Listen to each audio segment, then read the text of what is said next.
मनुष्य को बुरे कर्म करने की आवश्यकता नहीं होती। बुरे कर्म खुद ही हो जाते हैं, पर अच्छे कर्म खुद से नहीं होते।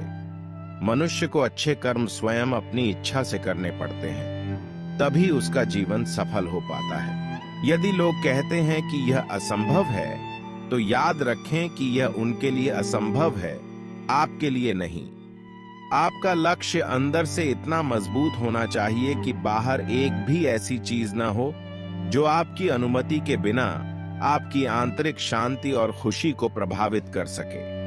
आप पाएंगे कि हर दिन आप सफलता की ओर एक और कदम बढ़ा रहे हैं। मनुष्य की मन की इच्छा और सांसारिक सुख की मोह माया ही उसके दुखों का असली कारण होती है।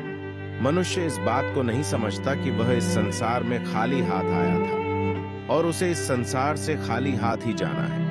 इसीलिए जिस वस्तु को वह हमेशा अपना समझकर खुश होता है, वही उसके दुखों का असली कारण होता है, क्योंकि जो आज उसका है वह कल किसी और का हो जाएगा। श्री कृष्ण कहते हैं, जैसे हर कीमती वस्तु को उठाने के लिए मनुष्य को झुकना पड़ता है, ठीक उसी प्रकार माता पिता के आशीर्वाद को प्राप्त करने के लिए भी मनुष्य को झुकना ही पड़ता है, क्योंकि माता पिता का आशीर्वाद इस संसार में सबसे ज्यादा कीमती होता है। अगर मनुष्य शिक्षा प्राप्त करने से पहले अच्छे संस्कार प्राप्त करें, व्यापार करने से पहले अच्छा व्यवहार सीखे और ईश्वर को पहचानने से पहले अपने माता पिता को पहचान ले, तो उस मनुष्य के जीवन में कभी भी कोई कठिनाइयां नहीं आती हैं। लोग इसलिए दुखी है क्योंकि वे उस परिस्थिति को बदलने में लगे हुए हैं जो अब पहले जैसी नहीं हो पाएगी।